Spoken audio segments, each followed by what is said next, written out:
This video series is dedicated to what you need to be doing and what you need to know in order to crush software engineering interviews. And in this video, we're going to be talking about the HR phone screen, what it is and what it do. The HR phone screen is a way for the company to filter out candidates that don't meet the basic qualifications to be doing the job. The HR phone screen will involve you talking about technical things to a non-technical person, but this non-technical person is well versed in sniffing out BS when they hear it. These HR phone screens can last anywhere between 10 to about 20 minutes. Even if you've been booked for a meeting that is supposed to be 30 minutes, it's very unlikely that an HR phone screen will go on up to the full length of the 30 minutes. Here are some common things you can expect to be asked in an HR interview.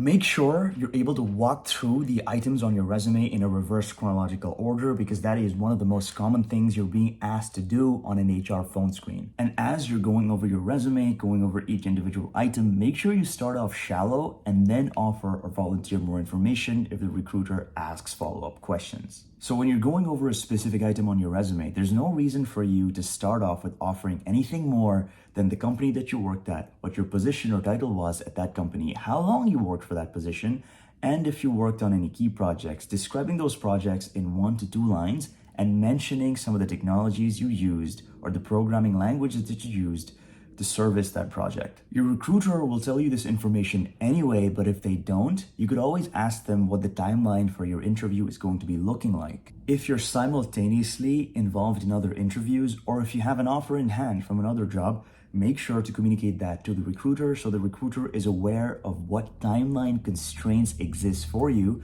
so that the company can work with you around those constraints. In some HR phone screens, the recruiter may ask you about what your salary expectations are.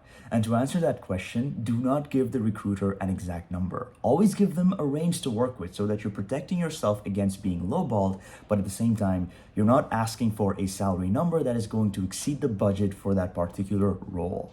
The HR phone screen will also involve the recruiter revealing to you some aspects of the job, such as where the job is going to be and if you're going to have to relocate in order to perform that job. And finally, if you're on a visa or if you're an international student, make sure you communicate to the recruiter that this is your visa situation and be open to talk about whether sponsorship is going to be on the table at some point. That's it. If you found this video helpful, make sure you hit that like button to show your support. And if you want to see more content like this, hit that subscribe button.